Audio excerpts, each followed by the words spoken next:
What's up, world, and welcome to the All Radio Show. This is where we discuss issues pertaining to the socioeconomic system and how they relate to everything. Why and how are the fundamental questions.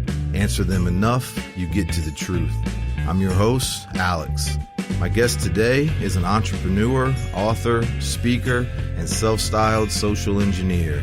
He served in the Marine Corps as a Marine journalist, in the federal government working in power marketing as a media relations executive. In the private sector, he was an executive at Intel, where he worked representing them on boards of many Oregon nonprofit organizations. He has a broad spiritual background, which includes direct experience with the ayahuasca plant medicines, many years of meditation and martial arts, and scholarly work in Buddhism. He also has a Master's of Business Administration, as well as a journalism certificate from the Defense Department.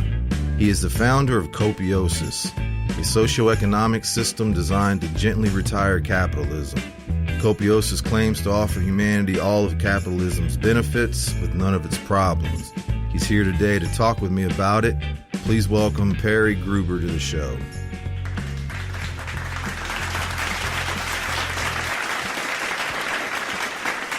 Nice to be here. Thank you.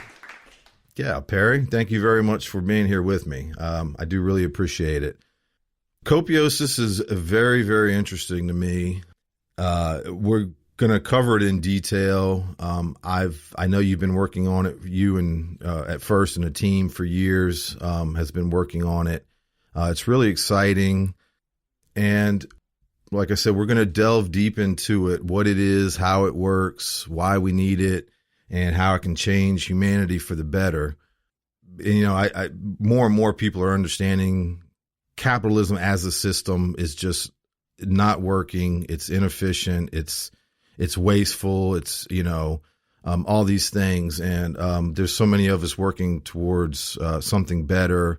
And I think the Copiosis is a huge step, perhaps, that way. So, but before we put it under the magnifying glass and learn about it, it's always interesting to me to have a slight history and background on how things evolve. So I'd like to start with you telling me, in a nutshell, what Copiosis is and also what inspired you to create it. Sure. So Copiosis is a socioeconomic system whereby producers essentially control what happens in the socioeconomic system. But their control is tempered by a concept that we call net benefit. So Copiosis harnesses the greed of producers and consumers, but primarily producers. So, you know, producers today make things for a number of reasons. The primary one is that they really love what they do and they see a way they can serve or satisfy a need of consumers. But some of them also do it purely for the money.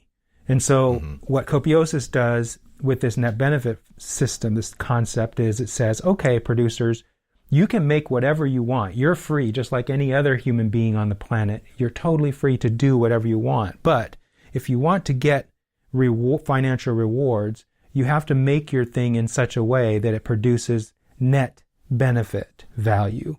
And net benefit value, we'll probably go into that in more detail, but essentially it's Definitely all the positive results of a producer's action and all the negative results of a producer's action quantified and then subtracted one from the other.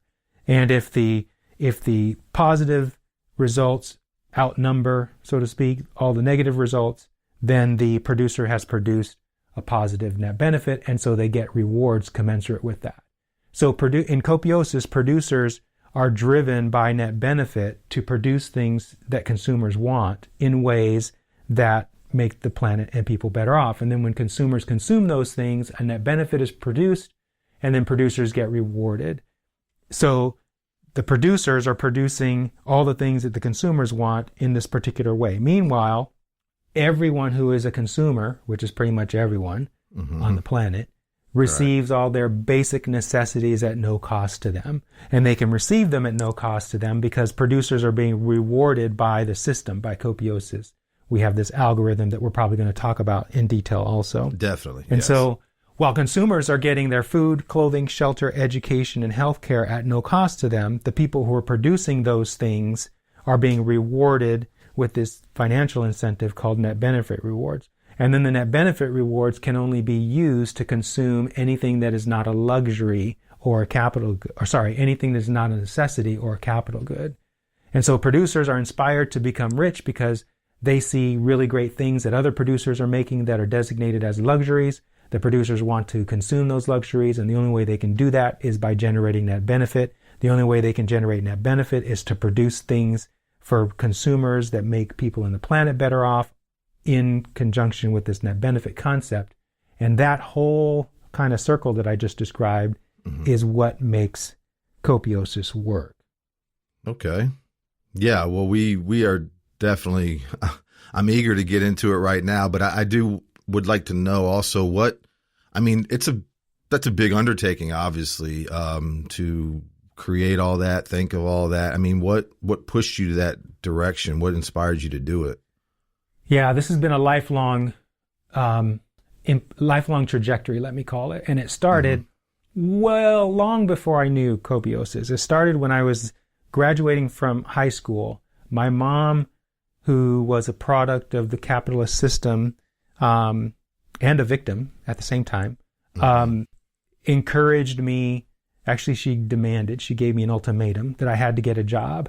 And so I went out into the world to get a job, and I got hired at Baskin Robbins. This was back in the late 70s, early 80s.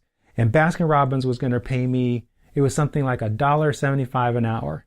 And when the guy told me I was going to make $1.75 an hour, I was like, I'm worth more than $1.75 an hour. Yeah. And I decided it was back then, I think I don't know if this is factually accurate, but I think the minimum wage at that time was like $2.50 an hour or something like that. It was close to I think it was that. Anyway. Yeah. I felt insulted. And so I didn't take that. Yeah. So I didn't take that job. And my thought relative to that wage was human beings are worth more than $1.50 an hour, $1.75 an hour, even $2.50 an hour. Human beings are worth way more than that. And so then, like I said, this has been a trajectory. So then I joined the Marines because I just wanted to get out of where I was and see the world. And the Marine Corps was also aligned with my martial arts pursuits at the time. I joined the Marines, and they sent me to journalism school, and I learned a lot there. And in the Marine Corps, I discovered some epiphanies about myself and about military service in general that further inspired me in this direction. It was like I realized the same thing that General Smedley Butler recognized when he was running the Marine Corps way back when, where he said that war is a racket. He wrote a book about it where he described that, the capitalists get rich through global conflict and that the militaries are the henchmen of capitalists.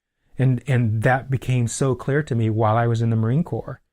And I also realized, to be honest, Alex, that some of the officers that I followed weren't very bright, and that there was a high potential that I could lose my life having to follow orders of people who didn't really have very much smarts and didn't really care about me as a human being. Right. So that was a problem that I saw. And then I got out of the Marines and joined the Bonneville Power Administration, this federal power marketing agency, and I saw firsthand. So I was at BPA during both the Y2K rollover and the deregulation of the West Coast electric grid. This was during the time of Enron, if you remember that organization, Kenneth Lay and his, And so I saw firsthand how deregulation basically screws consumers. And how businesses, when you remove regulation from the capitalist system, businesses will take advantage. And so, as you can hear, there were layers upon layers of realizations I was getting as a result of moving through my career. And then when I went to work at Intel, I was in charge of a corporate social responsibility program, a global one, that I saw initially it was designed to do good in the world, to help nonprofits use technologies to make the world a better place. But it eventually turned into a marketing component of the sales department. It was less about what good could we do and more about how many processors can we sell these nonprofit organizations. And so there was yet another quiver in my jaded, or arrow in my jaded quiver. And so I decided at that point that it was time for me to go out and start my own companies. This was after I got my MBA. And right around this time, I ran into a guy named Larry Mason on a now defunct social media website. And he had been working for 40 years on developing the basic fundamentals that make up what Copiosis is. And when I read his idea, it was like the perfect coincidence of timing, right, where he had his thing ready and I had my mindset prepared to receive what he had ready. Exactly. And at the time he wasn't doing very well with getting the word out about it. And when I first encountered it, Alex, I felt shivers on my scalp and goosebumps on my body. It was like, this is it. This is the thing. Yeah. And so I traveled to North Carolina to meet with him at his house. We sat at his dinner table and we basically talked about it for a while. And then I asked him if I could be in charge of promoting it. And he said, yes. And he didn't give me exclusive rights, but he said, yes, I could do it. And he said, just leave me out of it. And I was fine with doing that. And then from there, I decided to change it a little bit, which we did. We brought in this algorithm idea and some other things and changed the name to Copiosis. And that was all she wrote. So it was a long trajectory of events in my personal life, my own conclusions, married with, and at the same time, through all of this process, I was going through a spiritual transformation, and it just all kind of came together in this, looking back, in this really smooth coinciding of events. Yeah. Yeah. So that's why I'm doing what I'm doing. And I feel so strongly about it that I just don't see anything having me not do what I'm doing.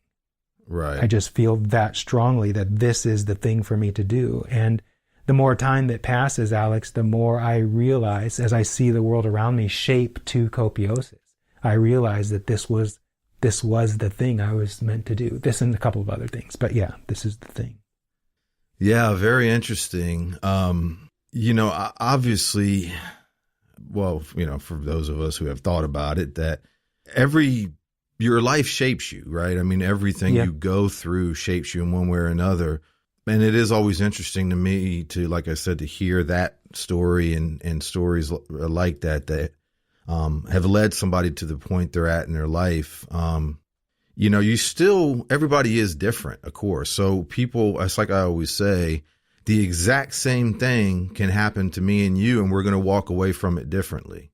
Right. So, you can go through major life changes, type of thing that totally change your outlook and perception and direction. But for the most part, I believe people's core personality never changes. Your core personality, and right. So just like you stated, when you were young, your very first experience, what you took from that was, this isn't right. Humans are worth more than that. They're basically exploiting me. Whereas somebody else just may have said, well, I guess this is what I do because that's what people say. Exactly. So, right. So, you had that, and I've been around a lot in it too, and I've experienced a lot of people in a lot of different walks of life. And it's sort of ironic it is ironic to me, in this world that actually from what I've seen, the really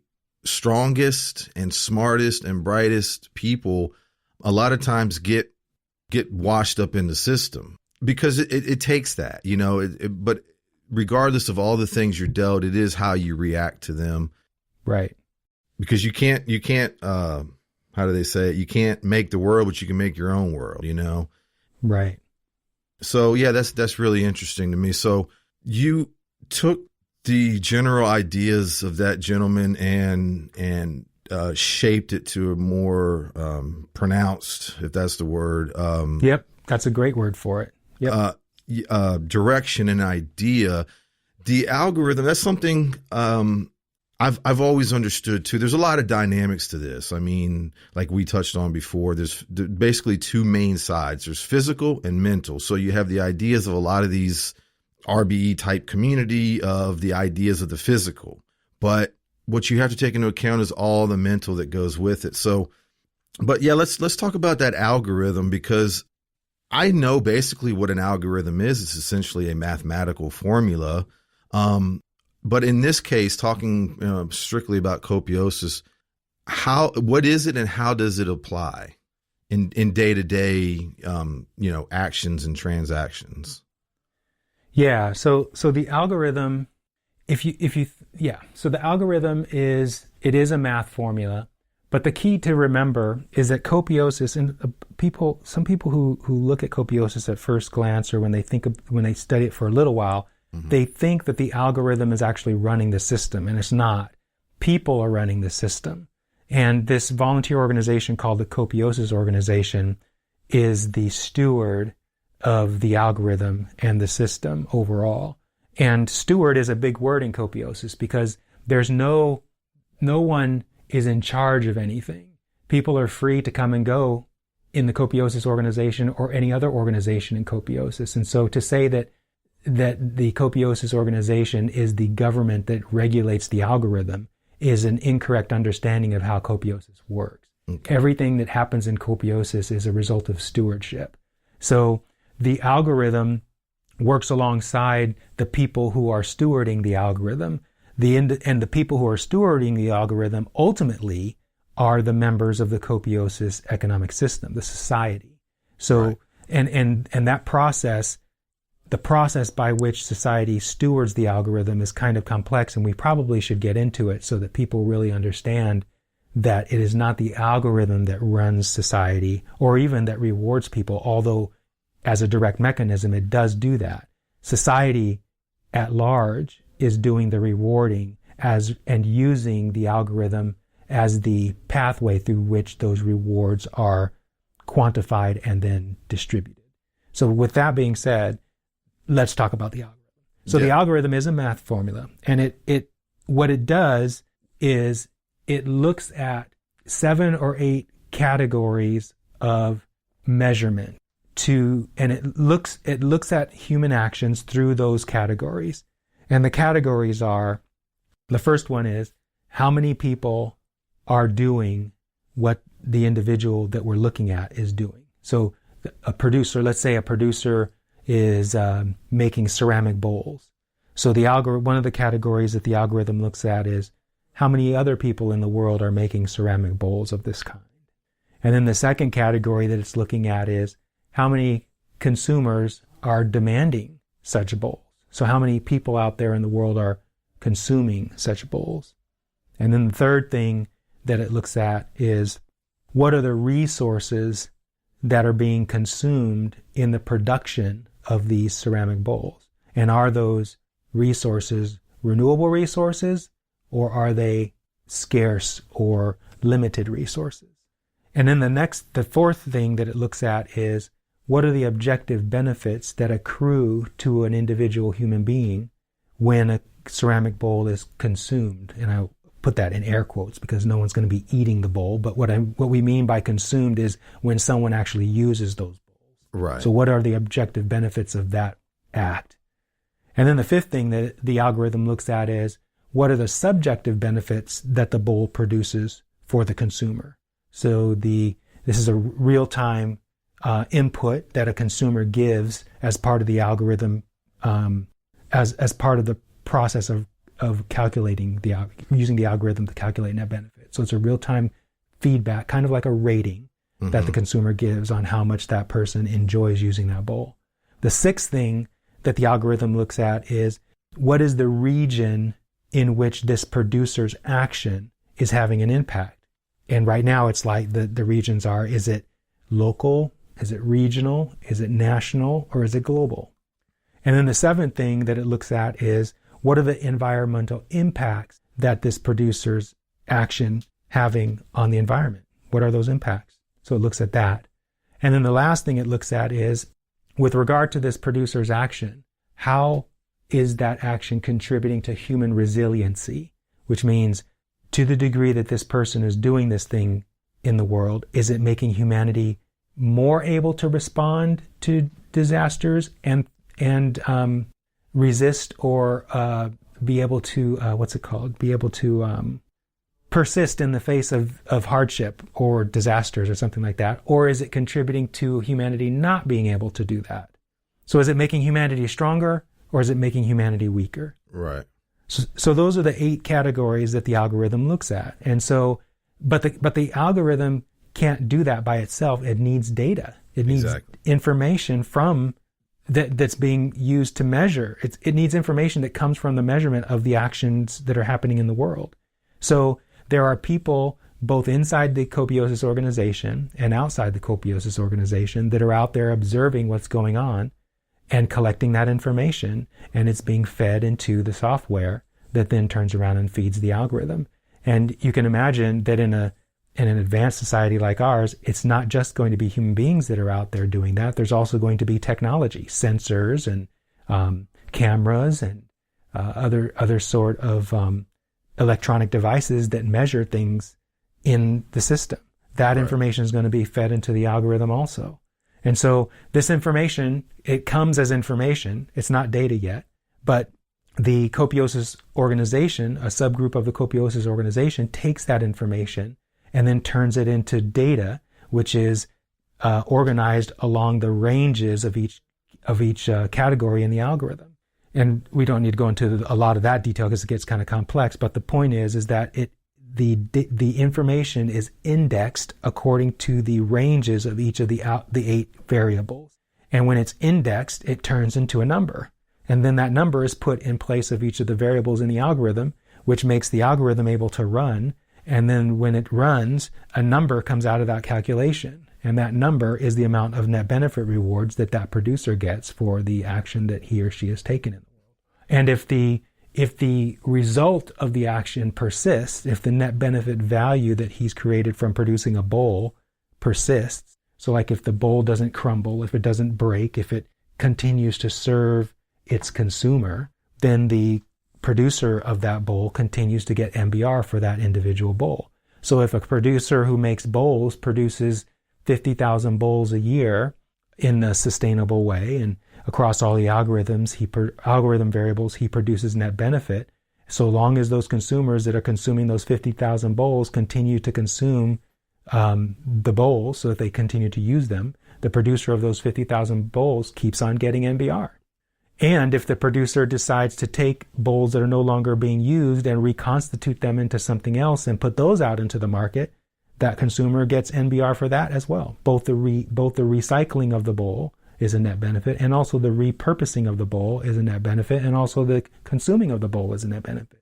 So if you think about producer activity, and I'm not just talking about capitalist producer activity, I'm talking about anything a human being does benefits. And so you can imagine, and our CTO, Jarek Spiegener, it boggles his mind and it boggles my mind because we're constantly looking at the algorithm and thinking about refining it. We're erring on the side of trying to capture as much of the value that a human being produces as a producer. Right. And when you think broadly about that, there is value being created by each individual almost on a moment by moment basis. And so you can, given what I just said about how the algorithm works, a person can get very rich NBR wise pretty much by almost doing nothing but being a human being. Right. And when you put on top of that, one's passion, doing something that one loves or one's interested in, then the amount of NBR that one generates on top of just being a human being is in a whole new other layer of NBV. And so people in Copiosis, the goal of Copiosis is to get people to the point where they're so NBR rich that they say, I don't know why we're messing with this NBR thing anymore. We have this abundant society where people have all their necessities provided. They're all doing things that they love to do. Everybody is producing things in these wonderfully sustainable and renewable ways. There are these amazing things that people are making because they're focused on their passion. Why are we continuing to use this algorithm? Why don't we just do the things we love doing, continue to provide people the things that they need to thrive, and let's just have a society that just does that. And we just do away with the algorithm and MBR and MBV and all of that. Right. I follow you on everything you said. I do think it's an awesome concept, and I feel you on the calculations basically for the good that human does, because I was listening to another interview you did where you were commenting about nurses, for example, like with this pandemic or whatever, and they're only getting paid hourly. So there are all the extra things that they're doing and going out of their way. And this is true of almost anybody. So that's why I like that idea that all the so-called extras you would actually be getting rewarded for. Yeah. And not just an hourly, payment or whatever. But because we, I know when you look closely at anything, I mean, there's always going to be transition, growing pains, I guess, and stuff like that. So, but I do have some questions. I'm going to recap real quick because I wrote it down, the algorithm questions. So basically the 8 or however you, because I almost put 1A, 1B kind of thing, but essentially the questions that the algorithm would be fed into the algorithm to compute the total net benefit rewards, which is your spending or luxury thing, is basically the questions are what resources were used, how plentiful and renewable each resource is, how many people are doing that. So it's not, I guess, an oversaturation, or at least to deter an oversaturation. How many people want what you're doing, and then after you do it, how satisfied people are. That's the constant sort of feedback that's being put in. How much of society that impacts. So if it's 10 people, it's only going to account for that. If it's 1 million, it's going to account for that. Obviously, right. the bigger impact, the bigger reward, which I'm still with you. And, does doing what you're doing create harm or benefit to the environment? And does it, in general, make humanity more or less resilient? And I agree with all of that. What I would ask you now, though, is, and I get most of this is not subjective, and I assume that's kind of what you were going for. Well, no, it is going to be, anytime that you introduce human consciousness into observing, it's going to be subjective. Right. And so, go ahead. Well, I was just You've got a question coming. Well, yeah, I mean, that's where I think, or for me at least, and I think a lot of people would say, well, wait a minute, how does this work? Because how does that work? If everything is, I mean, some of it is kind of cut and dry. Yes, it is. Because you can do it mathematically. So if you say, for example, the question of how many other people are doing this, well, they're accounted for, so you can do that. But a lot of the other, or not a lot, but I guess I should say some of the others are, or even how plentiful a resource is, that's pretty cut and dry. But things of like, I don't know, how it impacts people. Does it create harm or benefit? I mean, some of that's kind of cut and dry, but basically some of it is. How would that work though? In the subjectiveness? Well, see, so this is why I say that the algorithm is not running the system. The people are running the system. And so there's a convergence happening between technology and human consciousness that is allowing. So there's this convergence happening, and the convergence is anticipated by Copiosis, and it's kind of quantified in the following explanation. So we have this process called the citizen jury process. And if you imagine, and we're not quite sure which path this is going to occur, but we know it's going to occur. Right. The algorithm is functioning at probably tens of thousands of levels simultaneously, or maybe only at one level, and it's being fed information from different levels simultaneously. Right. And the levels are defined by the culture that is at any one time using the algorithm to measure net beneficial actions. And so the culture being a society, so a society, let's take any society. So let's take the society of Hollywood, California.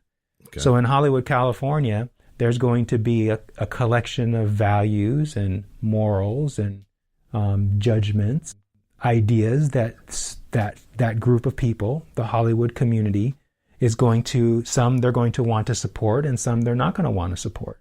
And so the citizen jury process, which is stewarded, again, by the Copiosis organization at multiple levels, probably tens of thousands, if not millions of levels, and that would probably have to be aided by AI in some way, artificial intelligence.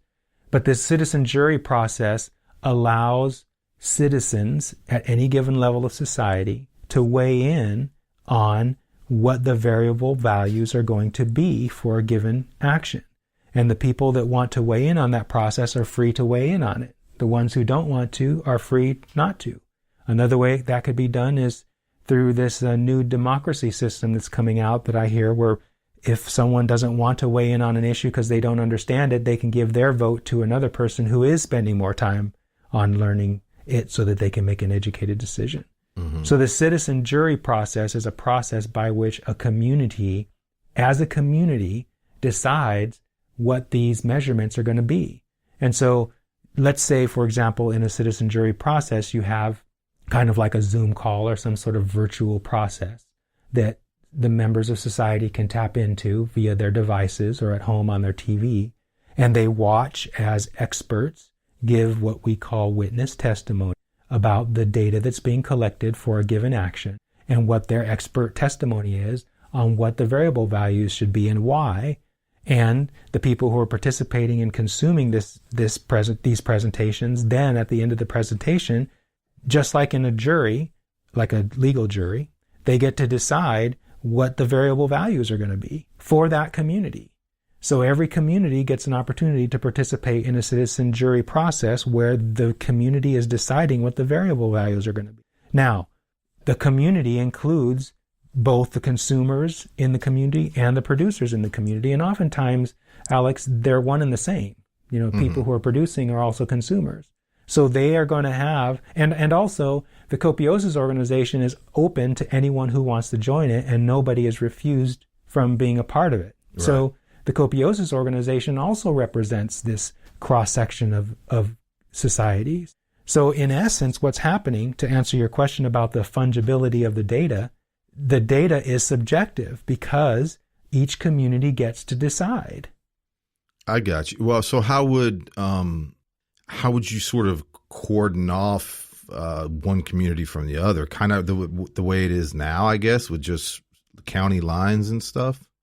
Well, it could be that way. It to be honest, it doesn't really matter because it does in a concrete sense, in the sense that, you know, the algorithm has to know what geographical bounds it's looking at. Mm-hmm. But in terms of how those geographical bounds are decided, it doesn't really matter.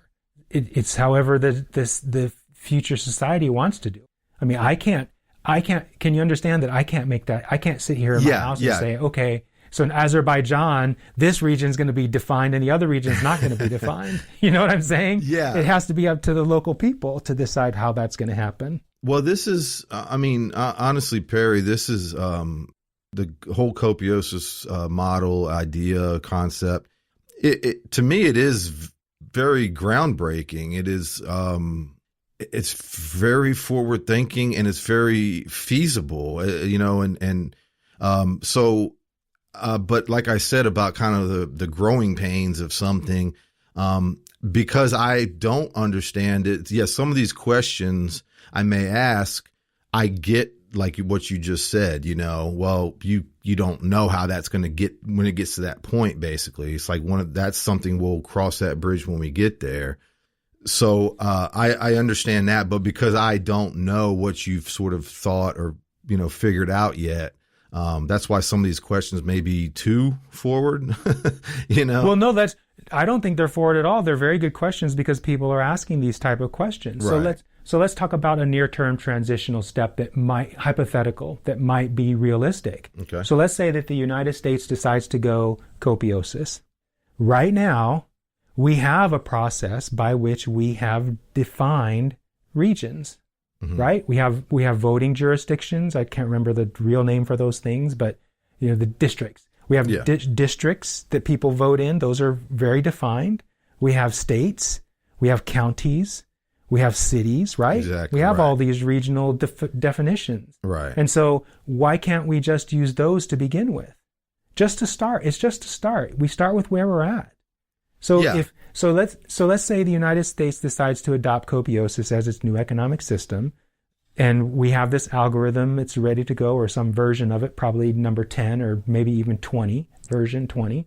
And so it's ready to go, the software's wrapped around it. Let's say that Google has decided to be the platform for the Copiosis organization, or it's some merging of Google and Facebook and Verizon or something like that, because you need a network and you need the internet and blah, blah, blah. And so everything's set up and ready to go. And so we deploy the algorithm across everyone's mobile device. Nothing really changes. Everything still happens the way it happens. It's just that now, instead of you receiving an income every 2 weeks via your employer, the NBR algorithm is doing the calculation based on your locality and what you're doing. And so if like Multnomah County is the county that I live in here in Portland, Oregon, mm-hmm. If the people in Multnomah County have a different set of morals or values than like Clackamas County, which is the county right next to us, then the algorithm would recognize, because it has been programmed by Google. Like I said, Google has decided to be the platform of choice. Mm-hmm. So Google will have already defined. In fact, they already know right now that Multnomah County is a legitimate bona fide region, right? They already know that, right? Right. Yeah. They okay. So it's nothing new.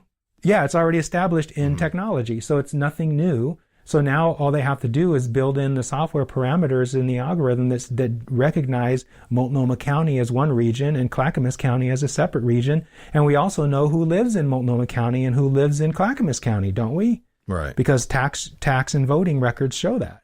And census records and mailing records. There's so many records that have all this stuff already in place. Exactly. So we're talking a lot about this one question you had about, well, how do you define what a region is? And the short answer in this particular hypothetical short-term transition is we already know what the regions are, and we know what the regions are all over the world, because almost the entire world has regions like this. Exactly. They may not call them counties and states and cities, but they have them.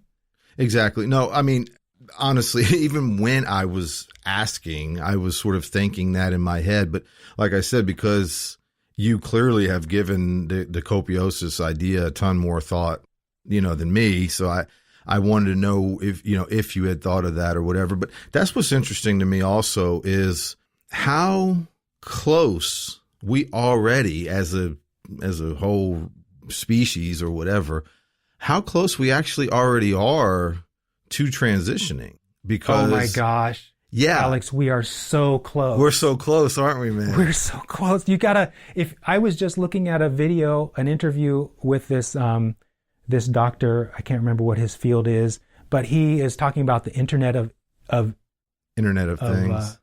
Not Internet of Things. It's the next step. It's the Internet of Intelligence.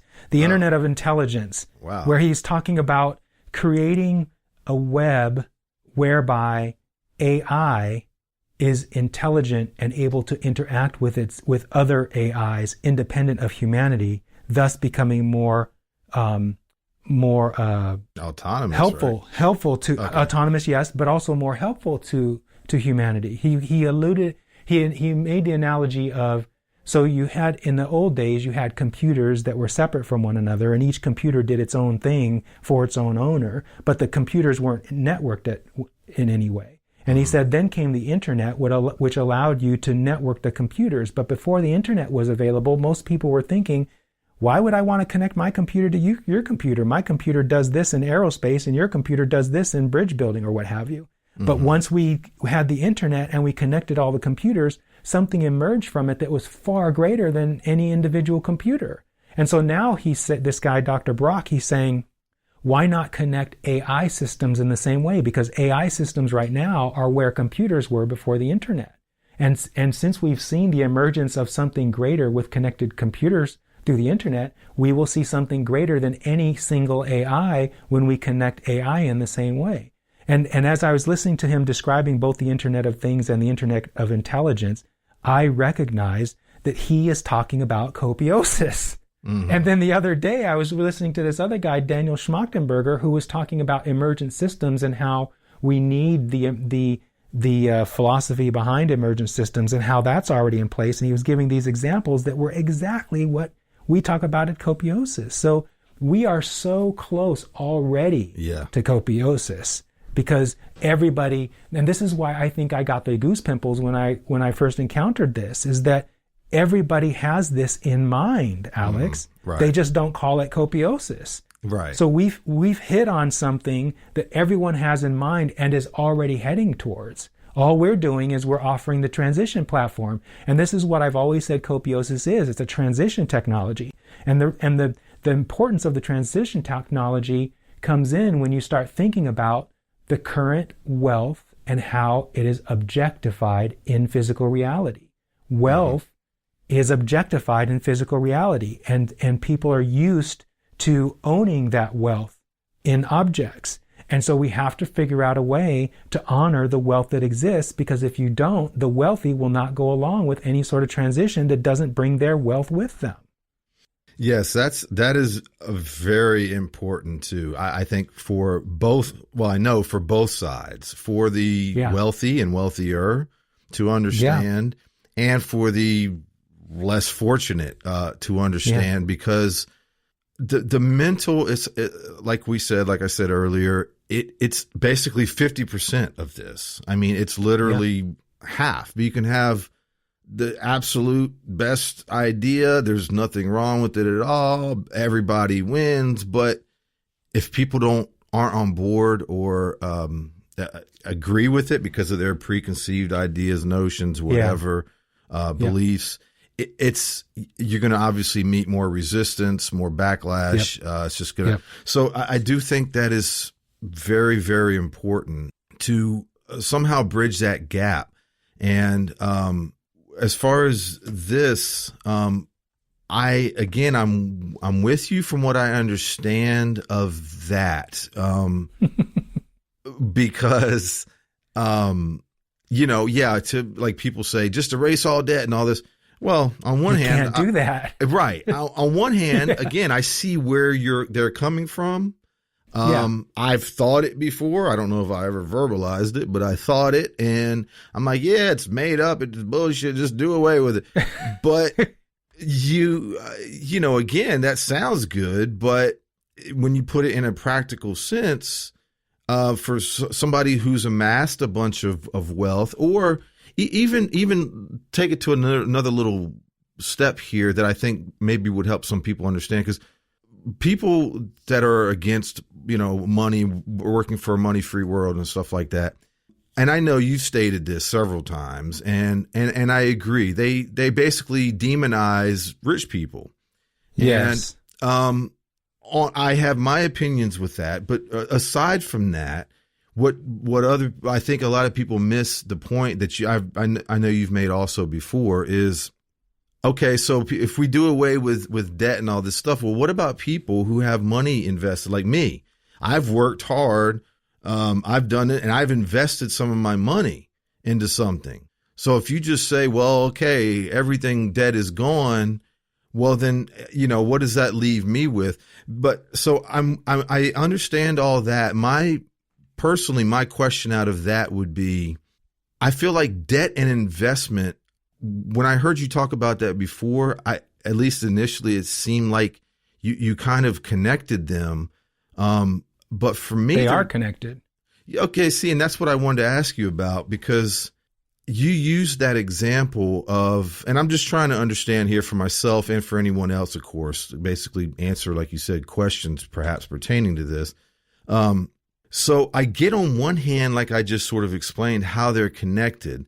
But so if somebody has, invested money into, like I think you use the example of bank. You have to kind of pay out that to that person from that investment. That part I understand.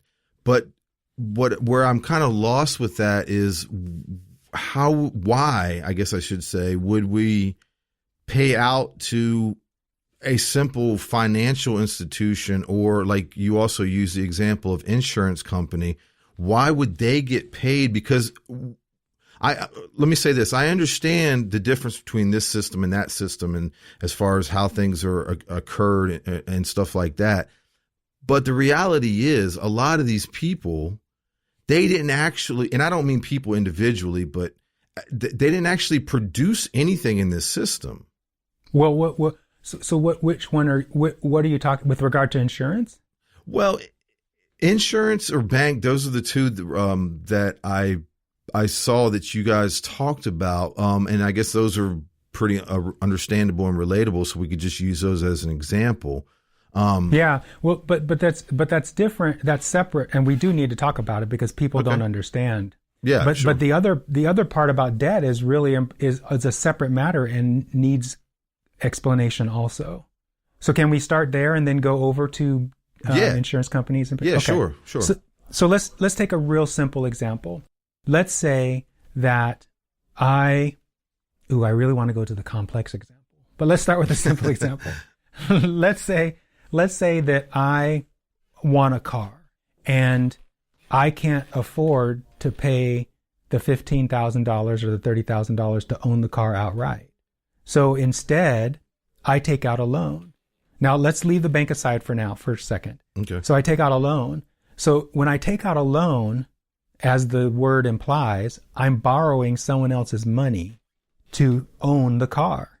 Mm-hmm. So the person who has given me the money, let's keep a bank out of it. Let's say I go to my uncle and get the money, and he's not generous, so he's going to do what a bank does. So he says, "Hey, look, Perry, I'm loaning you, I'm letting you borrow this money so that you can have this car outright, but you don't have the money to cover either the loan or the car. You can't buy the car, and you can't immediately repay me for my loan that I'm giving you, this $30,000. So for the value of you having the money now so that you can have the car now, for that value, I want you to pay me $3,000 extra on top of the $30,000 that I gave you." So now my debt, my $30,000 debt to my uncle, because I still owe him $30,000 because that's what he gave me.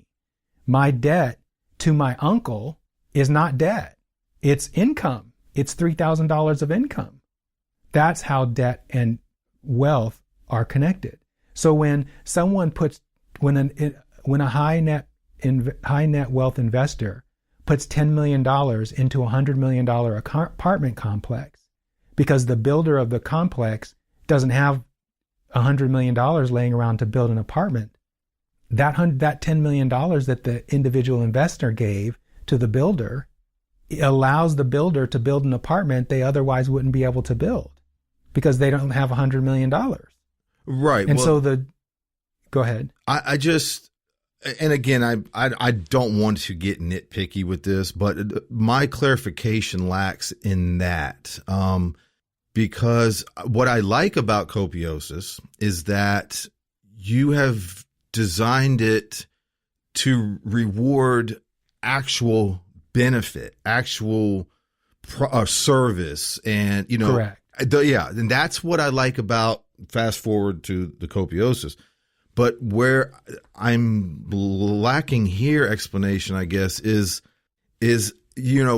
you saying they gave them access. So like the bank or whoever, your uncle, anybody says, "I'm going to give you this much money." So now you have access to that. But in reality, they didn't do anything. They didn't produce anything. They didn't. Who?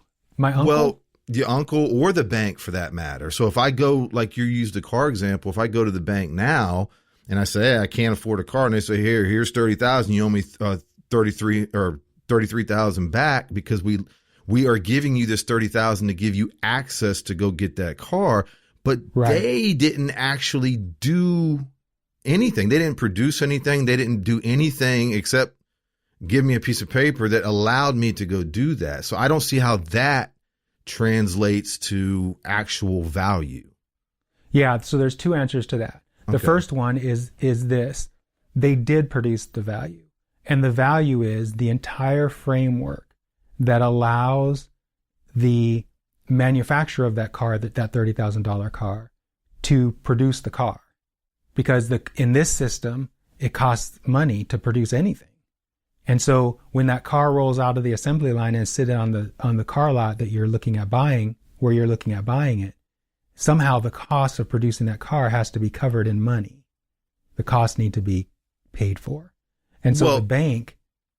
In this system, and that's why I know it's a little tricky because... No, it's not tricky. It's not tricky. So let me finish. Yeah, so sure. The reason why this whole transition is necessary is because, and this is the biggest value, is because with regard to the bank, if we don't compensate the bank and its investors and its owners, those people will not go along. Mm-hmm. And so whether you think or I think or Joe Schmuckatelli thinks that there's no value created there, there's far more value in having them come along than there is not having them come along. No, I got you now. I got you. So that's what we're doing. What we're doing is we're greasing the runway or the skids or however you want to put it, so that these people who have put a lot of effort, in their opinion, a lot of effort and have worked hard and have created something that you're calling has no value, a bank, those people we have to have them come along. And so the only way, since they value that, the monetary value, the wealth that exists in their creation, since they value that, let's give them an MBR commensurate with that value. Then they'll come along. Hey man, you said it perfectly. That clarified it for me. And for anybody listening, I hope you got that. I mean, because something I say, Perry, is no matter what you're doing, if you have a goal, which is always good to have goals, obviously, and you're trying to achieve that goal, if that's really what you're trying to achieve, you have to do it the best way you can to achieve that goal. And, again, in a perfect world or whatever, you would only do things you like and only do things you enjoy and only, to get to that goal. But that's just not in reality how things work. So like I said, I got that. I kind of got that before, but with you sort of just laying it out, it sunk in, and I hope that other people registered that. That's what really this is all about, is we all have basically the end goal, and how are we going to get there in a realistic term? Yeah. And in the end, it doesn't matter if the Koch brothers going into, do you know who the Koch brothers are? Yes. Oh yeah. Yeah. It doesn't matter if the Koch brothers going into Copiosis, if they're still alive, are still worth as much in MBR as they were in capitalism. It doesn't matter, because in Copiosis, they don't have the control that they have in capitalism. They still have their wealth, but they don't have anything else. In fact, in order for them to have some semblance of what they've had before, they have to become nicer people, and they have to be willing to do things that benefit the planet in society's perspective. Right now, they don't have to give a rip about society to some degree. I mean, they do, because if they were totally bad, like that guy who owned the pharmaceutical company and charged a whole bunch of money for AIDS drugs, he just jacked up the price and he's now in jail for fraud. If they were doing things like that, the Koch brothers would be in a lot more trouble than they are. But in Copiosis, in order for them to continue to have control over the things that they do, they have to change their policies, because now they can't control what people earn. Whereas in capitalism, they can. Well, they can't control what they earn in Copiosis because it's done differently. But also, something I think you should explain a little bit now is that NBR, the net benefit rewards, is non-transferable. Correct. And it also doesn't come from another person like a Koch brother. Well, right. And it's because it's non-transferable, kind of almost one and the same. But, when I first... Well, what I'm saying is that the Koch brothers in Copiosis can't say to you, Alex, as an employee of mine, I'm going to pay you $50,000. No, that doesn't happen. What happens in Copiosis is your actions are measured by the algorithm. And if you do really well with your actions, you can get a lot more than 50,000 MBR. Your ability to generate MBR is not limited by what another person says it is limited by. I got you. Well, when I first heard about the non-transferable, initially I thought, well, that's, and I don't know if I agree with that, but it does. The more I thought about it, it does. It takes that part away, at least, that you can't really influence, because if I have 1 million MBR and I can't transfer it, well, I can't essentially pay somebody, quote, pay somebody or whatever to do something, because I can't give them that NBR. That's right. It eliminates so many problems. It eliminates, so if you remember, not too long ago, Volkswagen had a big scandal because they had defeated the catalytic, they defeated the DEQ laws in California, the Department of Environmental Quality laws with regard to their catalytic converters. Yeah. And there were a whole bunch of people inside of Volkswagen that were responsible for going along with that. And no one was willing to do the right thing and call that crap out, because everyone was getting a paycheck from Volkswagen. And if they called that out, they'd end up like a Richard Snowden or any other whistleblower. Their whole careers might be destroyed, and their ability to earn income might go way down, which has happened to a lot of whistleblowers. But, in Copiosis, because MBR is not transferable, the CEO or the department head of Volkswagen can't hold that over anyone's head. So someone who blows on a whistle on some sort of scheme like that would actually get more NBR because they're making the planet better off and people better off by keeping other people from being dickheads. You see what I'm saying? Right. Yeah, yeah. So non-transferability has huge implications, positive implications. It cuts down on so much of the power and coercion and manipulation that happens today because people depend on other people's money to get the things they need. Every dollar bill that you get, it was once someone else's dollar bill. And because of that, the people who had it previously get to control you, unless you don't think money is important. Well, try to live without it and tell me how. Exactly. Exactly. I think you'll come around pretty quick. Exactly. Yeah. So the only thing, again, I want to ask you, just in case you've thought of it, because it's something I've thought of. The non-transferable, I'm with because of what we just said, and I think it makes perfect sense in that context. And the only thing I think most people, or at least I thought, is, well, what if I have NBR accumulated and I'm dying and I want to give it to my wife or something? I know where you're going. I know. Yeah, yeah. Someone just asked this week before last, the inheritance problem. So let's talk about it because it's really exciting when you think about it. So remember when we were talking about net benefit and human actions, and we were saying, and you were agreeing, that there are far more things that people do today that create benefit than what capitalism is willing to pay people for. 100%, yeah. 100%, yes. And so think about this. This is going to sound crazy. When a child is born, think of the net benefit value that child coming into the world produces for those parents, and the satisfaction value that accrues to the parents as the parents raise the child. I'm not talking about the benefit that the parents are creating from raising the child. I'm talking about the benefit the parents receive from creating the child. And then think about when the child has siblings and the benefit that child is producing as they interact with the siblings. Think about the benefit that child produces when she goes to school and starts interacting with her peers.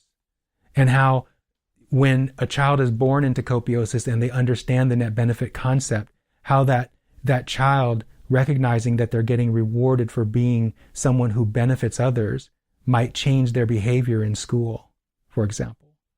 So from the time a child is born, and gets let's just say, for lack of a better designator, a social security number, that child is receiving NBR and continues to receive NBR throughout the rest of their lives. Now think about all the other things that they're going to be doing as they get older that creates more net benefit on top of the inherent net benefit they're producing just by being human.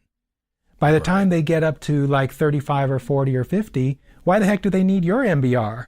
They probably have more NBR than you do. I see. There's no need for you to be this bestower of wealth.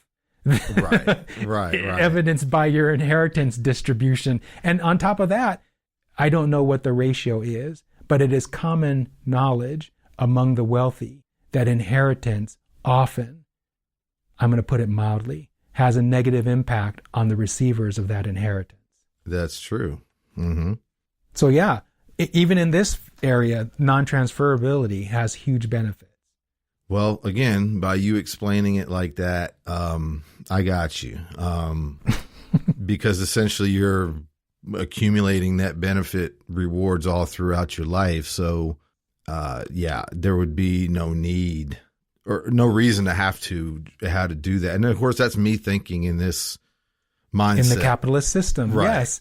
Right. Yeah, and you're also getting all your necessities provided at no cost. So when you're older, you don't. So in capitalism, it's not just capitalism. In debt-based monetary systems, you need money to get what you need, and so it makes and you need money to get ahead of other people, and to a large extent, when you have more money, people kind of kowtow to you. You have power in a debt-based monetary system. And so when a wealthy person gives money to their inheritors, that gives them a huge leg up in this system. But you don't need that huge leg up in copiosis. You already have it by virtue of your birth, which is the natural way anyway. Exactly. And so from birth, it would just be a much more equitable system because of that. Yeah. Well, the whole concept is really fascinating to me. And on that note, I think we'll conclude this episode. So far, we've covered the general premise and overall concept of the Copiosis algorithm. And next week, we'll continue this conversation with Perry Gruber, the founder of Copiosis, and find out a lot more about the idea and how it works. And we'll hit Perry with the Curious 5 next week also. You can find all the links to the Copiosis website, YouTube channel, Facebook page and social group, Twitter account, and Patreon page in the description. I want to thank you all for listening. I hope you enjoyed it, and I really hope you got something out of it.